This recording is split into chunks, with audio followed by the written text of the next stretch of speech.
Slap! The sound echoed across the village square like a gunshot. Daisy's palm had just landed squarely on the face of a tall, handsome man in a designer suit, right in front of a stunned crowd. Gasps erupted. Women screamed. "What kind of wicked joke is this?" Daisy shouted, her voice trembling between fury and disbelief. She turned to his driver. "You brought me a blind man? Are you insane?" The crowd blinked in confusion. Wait, blind? Who was blind? What just happened? Let's rewind. Just minutes earlier, a sleek black car, the kind that had only been seen in Nollywood movies and oil tycoon dreams, had rolled into the village square with the quiet confidence of royalty. When the door swung open, a tall, rich-looking man stepped out. His suit was crisp, his shoes sparkled, his scent, expensive confusion. The village lost its collective mind. Is that Davido's brother? No, now WizKid's cousin. Omo, na billionaire dem drop for here. Right on cue, Daisy emerged like a flaming goddess in her bright red dress, hips swaying like royalty on a red carpet. She marched proudly toward the man, tossing her braids back like a shampoo advert and turning her nose up at everyone who had ever doubted her. She raised her chin and declared, "I told you all. I'm not a local champion. I'm international. Look at my husband, my soft life ambassador." She reached for his hand with a smile wide enough to touch her ears. But he didn't smile back. He didn't even flinch. Then, out of nowhere, the driver ran up, panting. "Sorry, ma. Boss is blind. He no dey see at all." Dead silence. Daisy blinked once, twice. Then the storm hit. "Blind?" She shrieked like the word had slapped her soul. "You mean my husband is using his eyes for decoration?" Before anyone could react, the slap came. Sharp, undeniable, full of drama. Then, like she was hosting her own reality show, Daisy turned, stormed into the house, and dragged out her shy, awkward stepsister. "This is Liliana," she hissed. "Let her marry him. I didn't sign up for blind luxury." Everyone turned to look at the poor girl, who looked like she'd rather be swallowed by the ground. The blind billionaire tilted his head gently, his voice calm but commanding. "I am a blind man. Would you marry me?" The entire square fell into a strange, tense silence. Liliana stood frozen, her lips parted, but no words came out. Her eyes, wide and overwhelmed, filled with tears, tears that slipped down her cheeks freely, like raindrops from a leaking roof. Suddenly, Daisy stepped forward, her heels clicking like warning shots against the cement. She leaned in close to Liliana, her voice low but sharp enough to cut glass. "If you dare turn him down," Daisy whispered, "you will regret it for the rest of your miserable life. I swear I will make sure of it." Liliana blinked rapidly, trembling as the crowd watched, a mix of curiosity, pity, and helplessness written across their faces. I think I need to think about it," Liliana murmured, barely audible. Slap!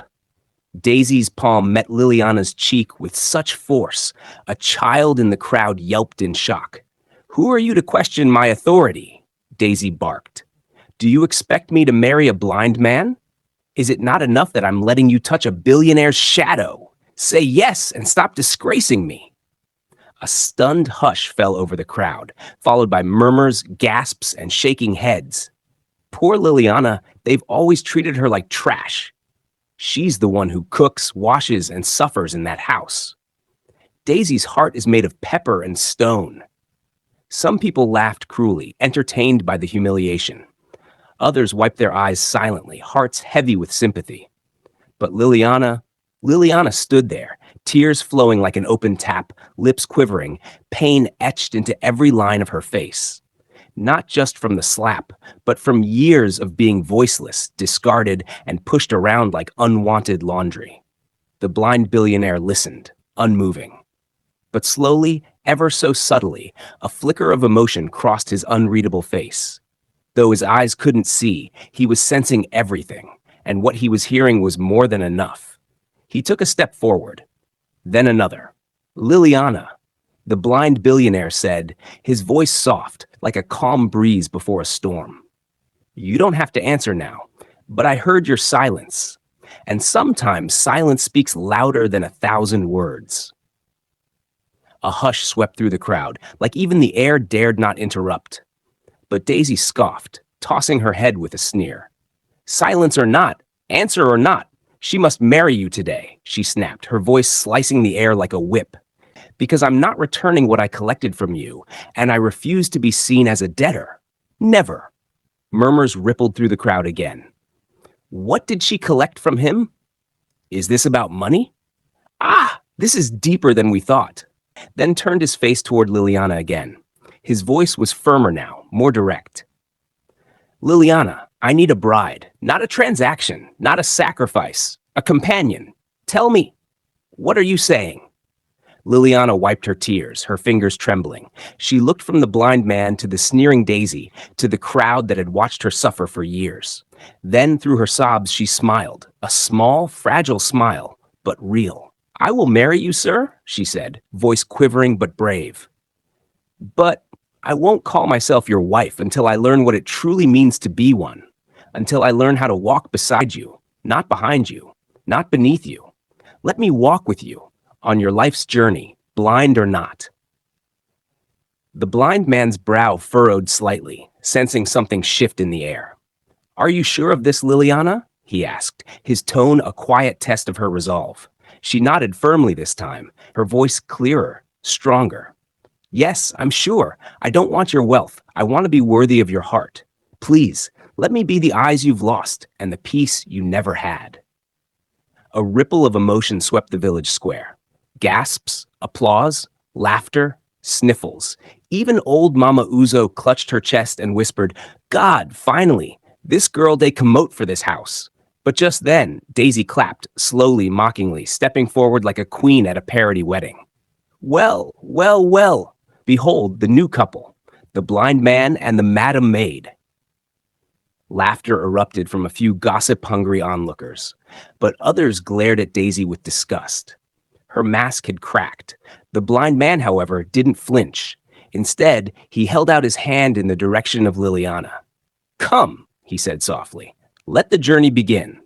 And as Liliana placed her hand in his, something shifted, not just in the story, but in the hearts of everyone watching. Because sometimes the broken ones are the ones meant to heal each other. As the car pulled into the estate, Liliana's mouth dropped open. Jesus! She whispered, gripping the edge of her seat. The mansion before her looked like something out of a royal fairy tale, glistening marble floors, towering pillars, golden gates. Water fountains danced in the sunlight, and the air smelled of fresh roses and wealth.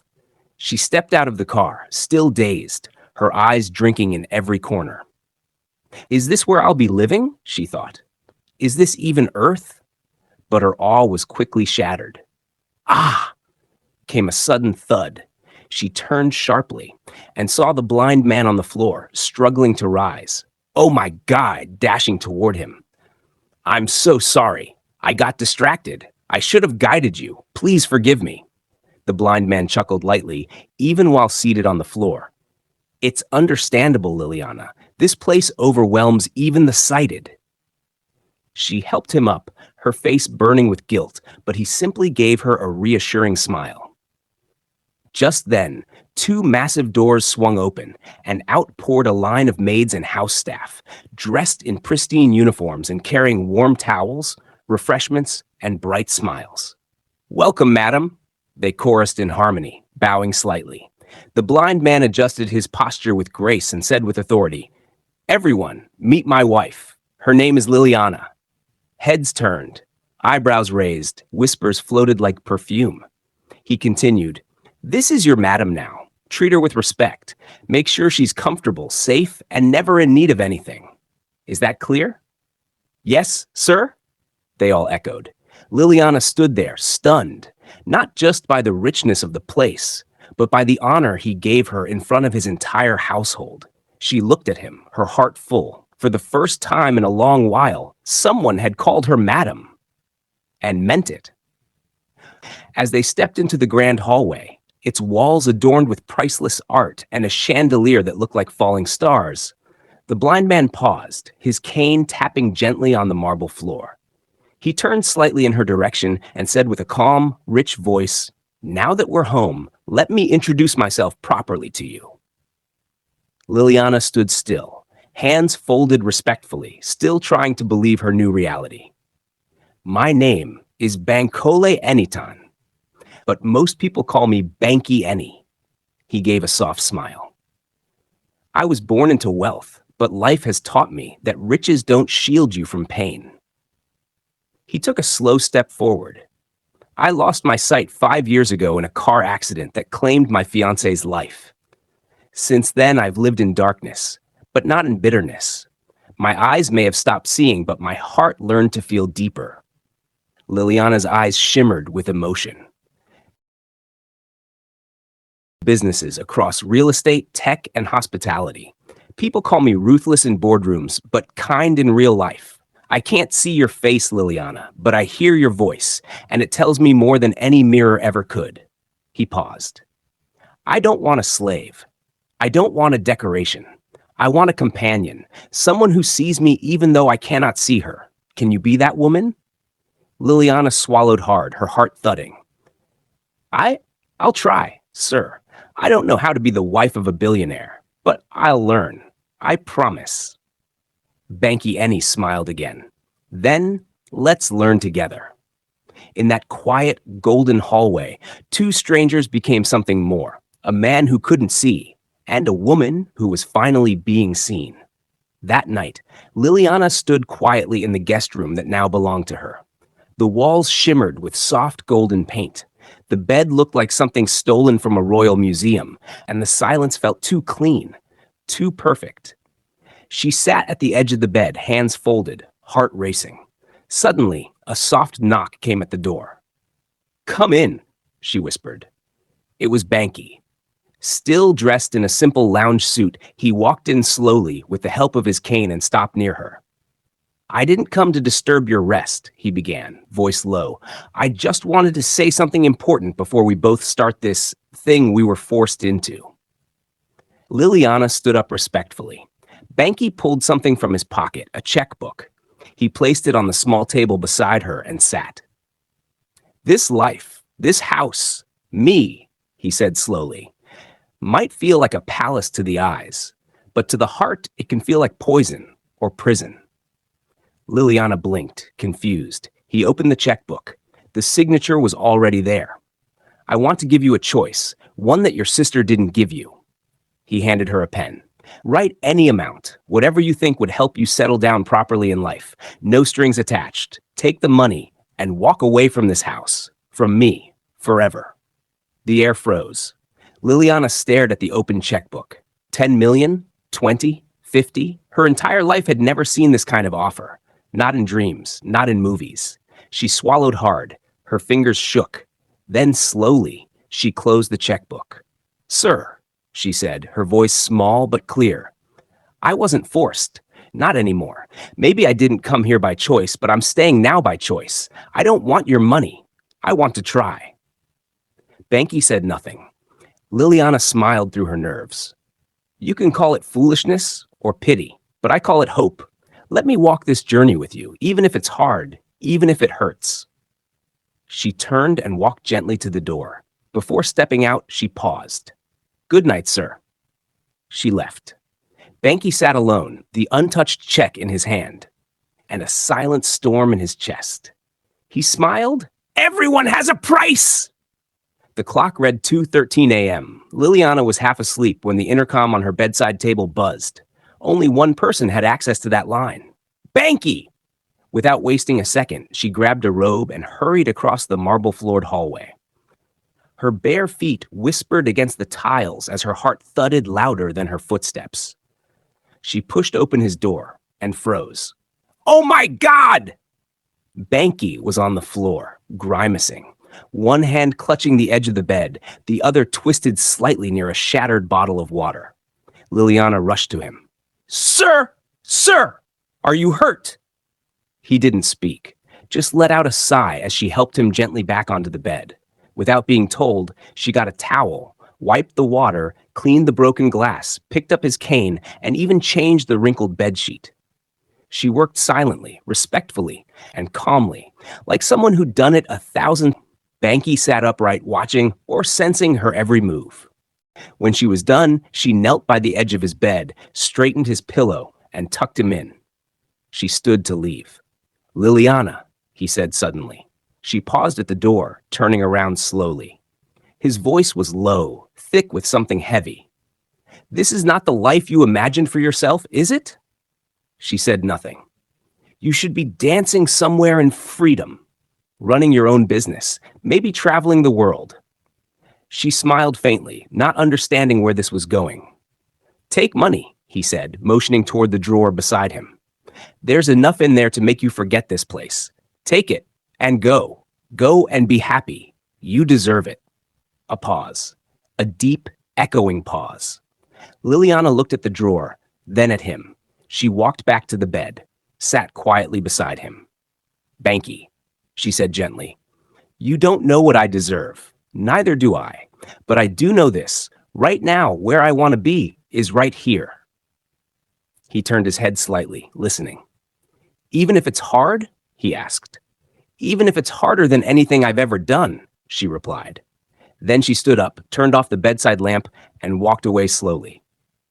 "Good night, sir," she whispered. Back in the village.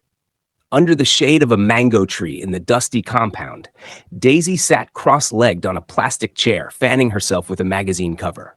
Her two close friends, Zita and Naomi, were seated beside her, chewing roasted corn and grinning like cats who'd just stolen cream.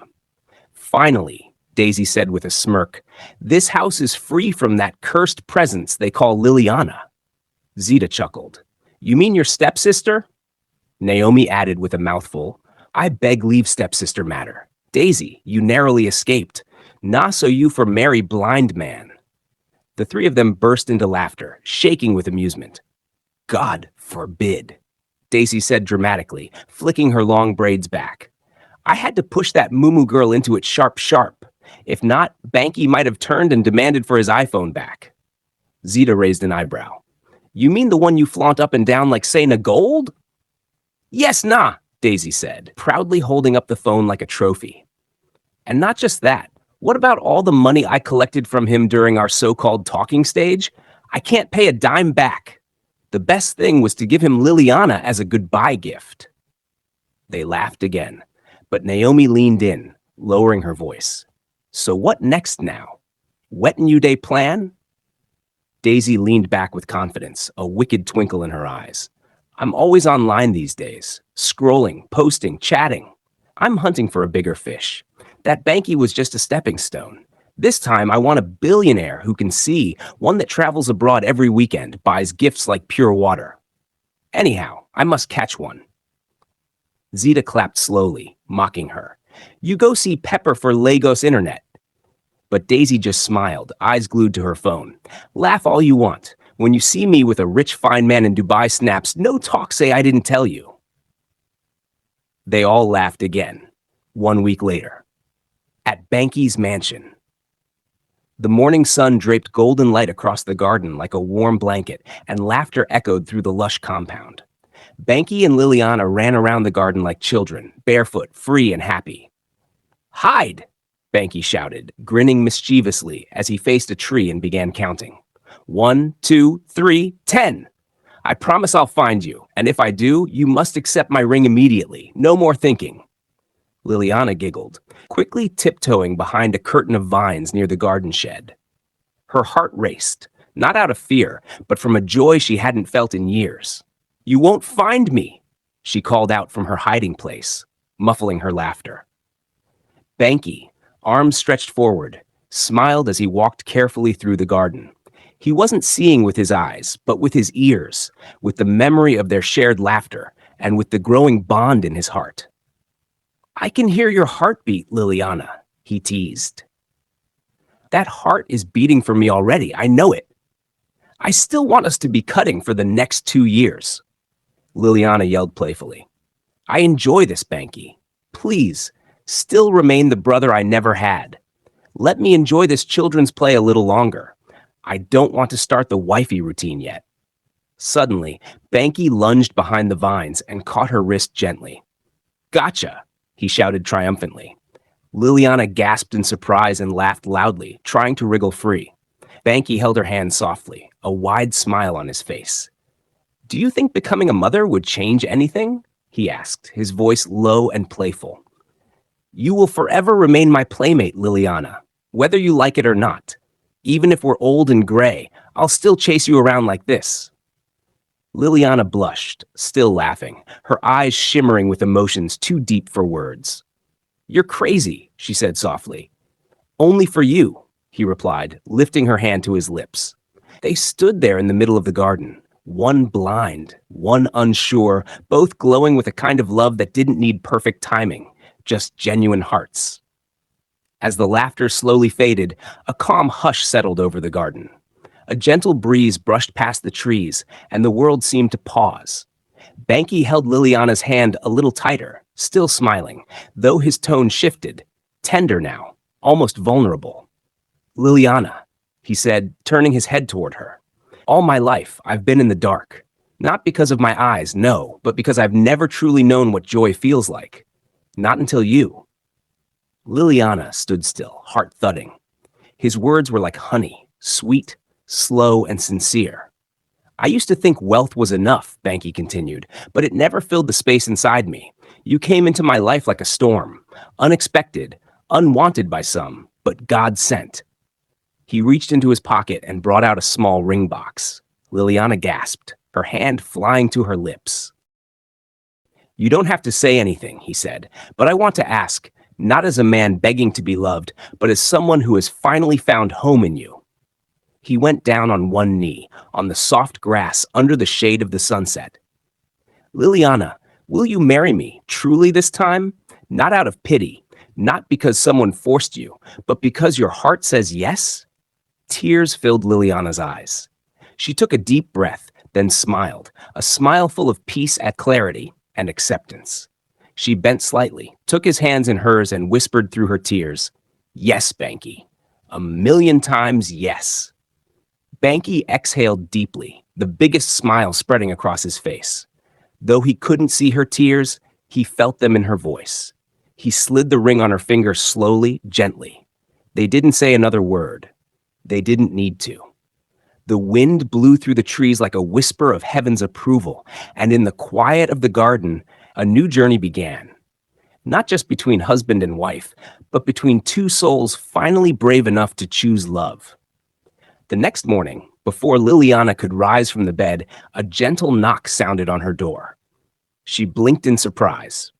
Before she could respond, the door slowly opened, and there stood Banky, holding a tray with 2 cups, a small hot water kettle, a loaf of bread, and a bread knife. He stepped in carefully, a slight smile on his face. Good morning, he said warmly. Liliana gasped and rushed toward him. Oh no, sir. Let me help you with that. Banky shook his head, holding the tray firmly. No, Liliana. Please, just sit. There's something important you need to know and react to. Liliana's heart began to pound. She had never seen him wear this serious expression before. She slowly returned to the bed and sat down, her eyes fixed on him. Banky placed the tray on the bedside table, exhaled deeply, then looked straight into her eyes. I brought you this breakfast not just to serve you, but to show you love, he said. But depending on what I'm about to say, this same breakfast can also become a weapon of war. Liliana tilted her head slightly, confused. He continued, If what I say annoys you so much, feel free to act. Pour me the hot water, smash the bread on my head, throw the knife at me, whatever the moment demands. Liliana stared at him, lips parted slightly, unsure whether to laugh or brace herself. Then Banky sighed again, took off his dark glasses, walked toward her wardrobe, and placed his hand gently on her clothes. This one is pink, he said quietly, touching the dress on the hanger. That one is red, and you're wearing pink pajamas now, seated on white bed sheets. Liliana's eyes widened. She rose slowly to her feet, voice trembling. Wait, how do you know that? Are you no longer blind? Or were you never blind? Banky turned to face her and smiled softly. I was never blind. Liliana froze. Her lips parted slightly, her breath caught in her throat. What did you just say? She whispered. eyes blinking in disbelief. Banky turned fully to face her, a quiet storm behind his calm smile. I said, he repeated gently, I have never been blind. Liliana staggered a step back, her hand automatically reaching for the bedpost to steady herself. You mean all this while? Banky nodded slowly, then lowered himself into the single armchair beside the bed. He picked up the tray again and set it on the table, careful not to break the moment. Liliana, he said, his voice low and honest, I faked my blindness long before I met you. I wanted to test loyalty, love, truth, everything I was too rich and too guarded to ever truly find. Tears started pooling in Liliana's eyes, not from pain, but from confusion. So all this time, every time I helped you, led you, cleaned your wounds, you were watching me? He nodded again. Yes, watching you, admiring you, falling for you. Each time you cared for me without complaint, you showed me a kind of love I've never seen, not even in my own family. Liliana sat down on the edge of the bed, staring at the man she thought she knew. Her heart thundered, a mixture of emotions swirling, betrayal, shock, love, and something else she couldn't name. Why now? She asked, her voice shaking. Why tell me today? Banky looked down at his hands, then back up at her with a softness that melted the steel in his voice. Because yesterday, you said yes to me as a blind man, and if you could love me in my weakness, you deserve to meet me in my truth. There was silence, deep, heavy, meaningful. Then Liliana did something unexpected. She stood up, walked to the tray, poured hot water carefully into one of the cups, added tea, stirred it, then handed it to him with a small smile. Here, she said calmly. Have your tea, Mr. Pranky. Banky burst into laughter, warm, relieved, almost childlike. Liliana sat beside him again. I should be angry. I should scream. But honestly, she turned to look at him, her eyes soft. Thank you for choosing me, even if your way was crazy. They both laughed this time, the air clearing, the tension dissolving. So what now? Liliana asked, teasingly. Banky leaned in closer. Now, I marry you properly, with my eyes open and my heart fully yours. Back at the village. Back at the village, Daisy sat quietly under the mango tree in her family compound, her thoughts far away. Her usual friends, Zita and Naomi, were right beside her, fanning themselves lazily while sipping soft drinks. Zita noticed Daisy's silence and gently placed a hand over hers. Daisy, she said softly, honestly, I'm in full support of your decision. Rich, handsome billionaires don't just walk into a girl's life every day. If he says you must be pregnant before the wedding, then do it and secure a future for your unborn children. It's a smart move, not a shameful one. Daisy gave a small smile, brushing her hand over her slightly bloated stomach. I'm already 8 weeks gone, she said with quiet confidence. By the time he returns from his business trip, I know he'll be more than excited. I'm only scared of what people will say. That's all. Naomi scoffed. People will always talk. If you live poor, they'll talk. If you live rich, they'll talk even more. So why not give them something meaningful to talk about? Daisy laughed softly, her eyes gleaming. You girls know I've always said it. I must marry a rich man. I can't waste my youth in this village, living on dreams. Never. This is my life, and I'll live it my way. The three girls laughed together, their voices mingling with the chirping of birds in the distance. But deep down, only Daisy knew the gamble she had taken and the secret she was keeping. 5 months had passed. Liliana's belly was full and round with life, glowing with peace and joy. That evening, she and Banky were taking a slow drive to the supermarket, not in a rush, just enjoying the breeze and each other's company. Liliana was behind the wheel, humming softly to a baby song playing from the car stereo. Suddenly, she stepped on the brakes gently, her eyes narrowing at something or someone in the distance. Banky turned to her quickly. What? Why did you stop? Did you just kill a cockroach or mosquito on the road? He teased, chuckling. But Liliana didn't even smile. I saw someone. She looks really familiar. Her voice dropped into confusion, her eyes locked ahead. Just then, a woman with a food cooler carefully balanced on her head approached the car, speaking loudly in her selling tone. Hot sweet rice and beans. I fit dish 'em for your takeaway plate, auntie. Liliana's heart skipped. Her breath caught. Her hands trembled on the steering wheel. It was Daisy, her stepsister. Pregnant, unkempt, worn, sweating heavily with her face shaded by sunburn and shame. Banky's eyes shot wide in disbelief. Daisy, is that you? Daisy froze. Her eyes darted from Banky to Liliana. She blinked. She gasped. Liliana? For a brief second, time stood still. The food cooler on her head wobbled slightly as she shifted uneasily. Without another word, Daisy turned and began to walk away quickly. Head bowed, the sound of her slippers smacking the ground in embarrassment.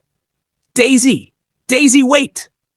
Liliana threw open the car door and shouted again, voice cracking with a mixture of shock and urgency. Wait for me! But Daisy didn't stop. She only walked faster, away from the sister she once mocked, away from the man she had lied to, and away from a past that was suddenly staring her in the face. Liliana finally caught up with Daisy. She gently touched her arm, and though Daisy hesitated, she allowed herself to be led to a wooden bench in front of a small, closed shop. The sun was setting, casting long shadows, but Liliana could now see her stepsister's face clearly, tired, worn, and aged beyond her years. They sat quietly for a moment. The silence was loud. Then, without prompting, Daisy sighed and began to speak. I was busy online, day and night, searching for a handsome billionaire. I told myself I needed someone bigger and better than Banky. And guess what? I got him.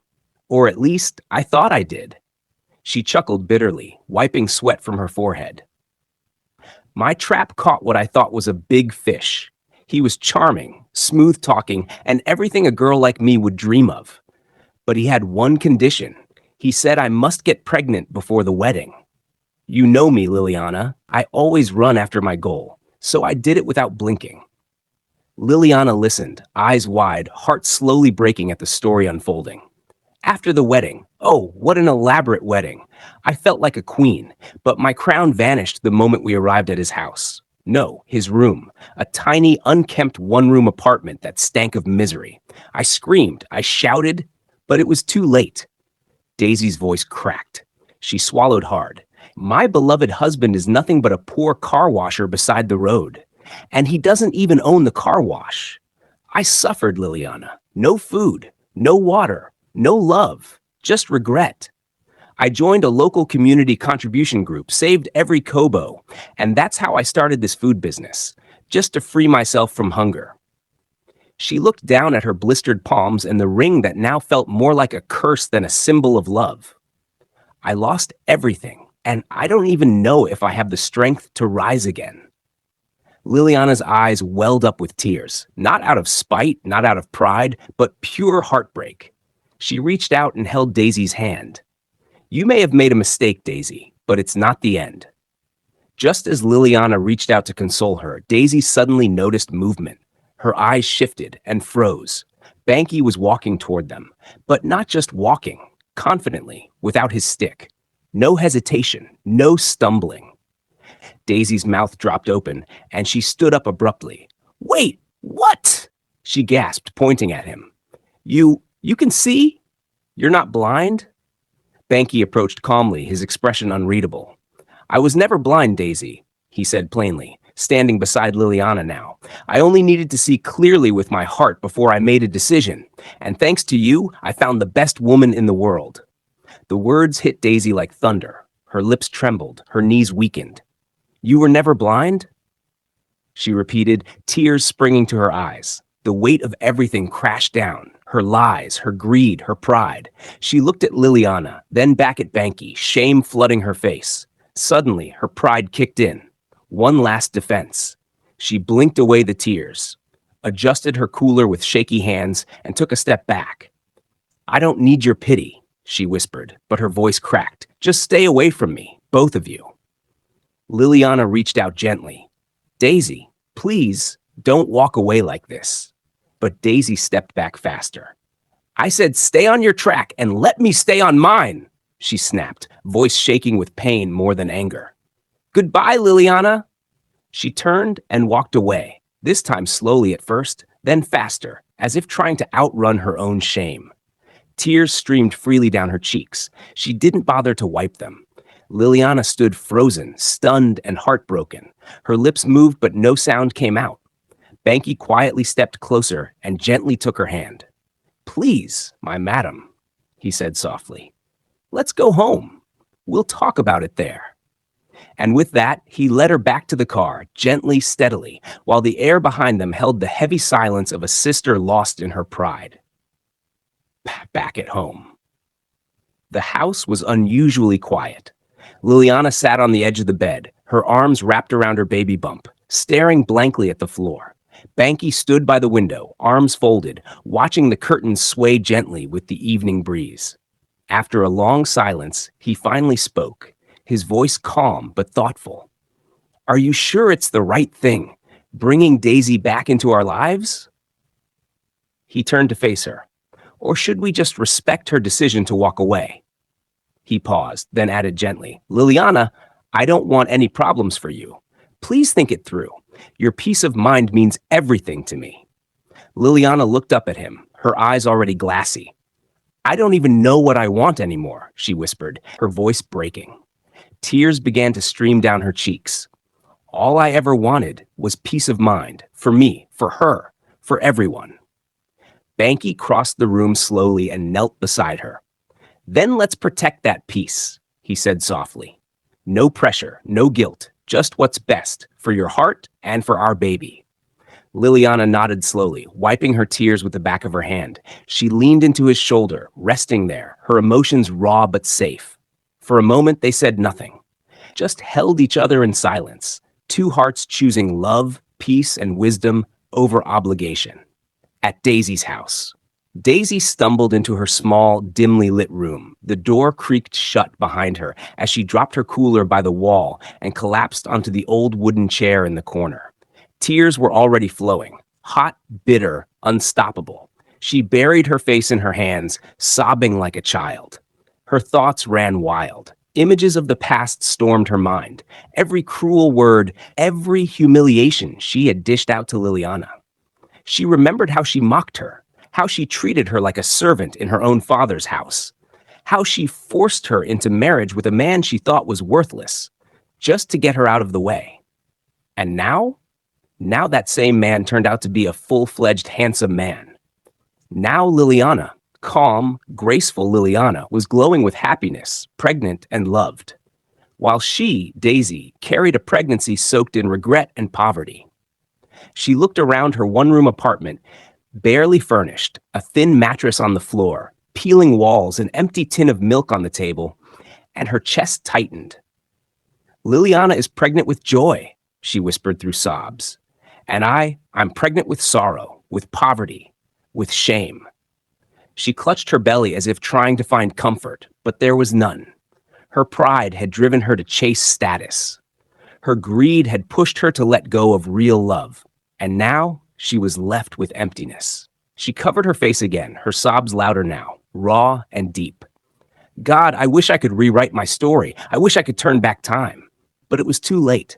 The silence of the room reminded her that no one was coming. No rescue, no comfort, just the echo of her own choices. Hello, family. What a journey, right? This story teaches us so much. Never look down on anyone. Never let pride ruin your chances at true happiness. And most importantly, contentment and kindness will always win in the end. Daisy's story reminds us that chasing glitter can sometimes lead us into darkness, while Liliana's patience and humility brought her unexpected joy. Let's always choose love, peace of mind, and humility. If you enjoyed this story, please give it a thumbs up, leave a comment in your language, and don't forget to subscribe. Share this with someone who needs to hear this today. I appreciate you all so much. I love you all. And God bless you. Until next time, family, stay safe and stay kind.